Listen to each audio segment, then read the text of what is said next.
Okay, so the Gotham Awards are out and the New York Film Critics Circle Awards are out, so I'm going to take a look at both of the winners for each and react to them. Let's start off with the Gotham. Breakthrough performer, Brandon Wilson wins for Nickel Boys. That's great. That's great that they are acknowledging Nickel Boys. I think this is more just like defining Nickel Boys just a little further as one of the more niche films that will probably come up and be a genuine contender. Moving up, we have a breakthrough director. Best screenplay, it's his three daughters. To me, that's really exciting, even though none of the screenplays that they nominated here really seem like Oscar contenders.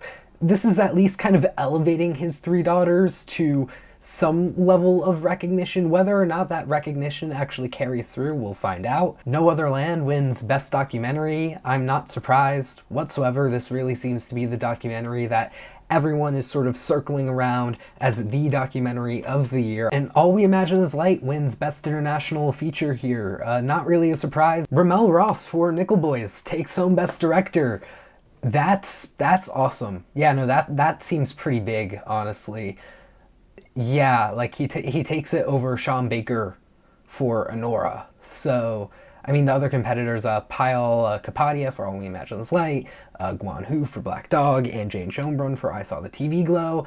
Yeah, I think Sean Baker was probably the huge favorite to win there, and he does not win. RaMell Ross wins.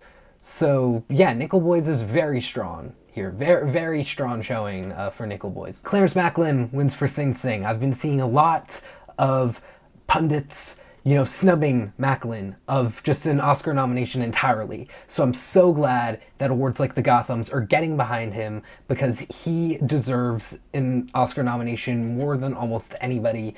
He gives a fantastic performance in Sing Sing. And we got the back-to-back doubleheader for Sing Sing, with Coleman Domingo also taking home Best Lead or Outstanding Lead Performance. That's amazing. I mean, there's also some really tough competition on here too. Adrian Brody in The Brutalist, Marianne Jean-Baptiste, Hard Truths, Nicole Kidman, Baby Girl, Demi Moore, Mikey Madison, Saoirse Ronan. Yeah, it goes to Coleman Domingo over all of those people.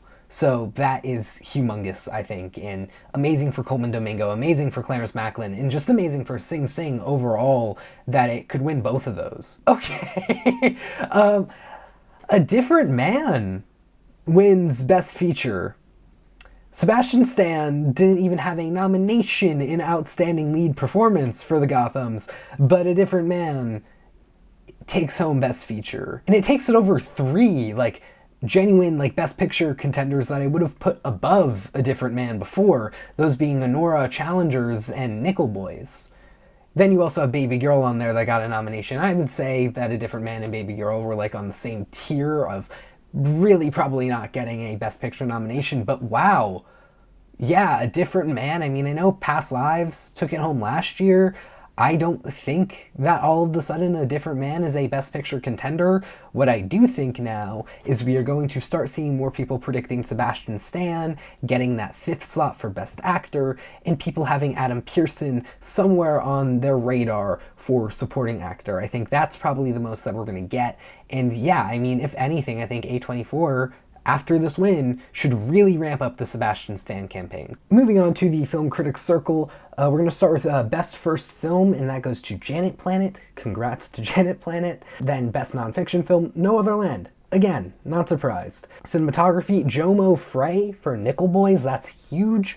Very glad that that nomination happened. Just, it looks like a beautiful film. Best Animated Film is Flow. That's awesome. Yeah, I love seeing that. It's just really exciting to see Flow get a nomination here, because this was the last film I got to see at the Cannes Film Festival of the 19 films I saw. It wasn't my favorite film by any means, but it was a really good time, and it's gonna be important to me really forever because of that. Because after that film, I walked out of the theater, and all the theater employees applauded us as we walked out, because it was the last day of the festival, and it was a really special thing. I think it was actually the last screening that that theater was showing, like, for the festival in general. So it was just a really cool, special moment for me, at least, and I really enjoyed it, and it's a really good film. Best screenplay goes to Anora. That's awesome. I think it's a huge contender for screenplay, definitely my favorite right now.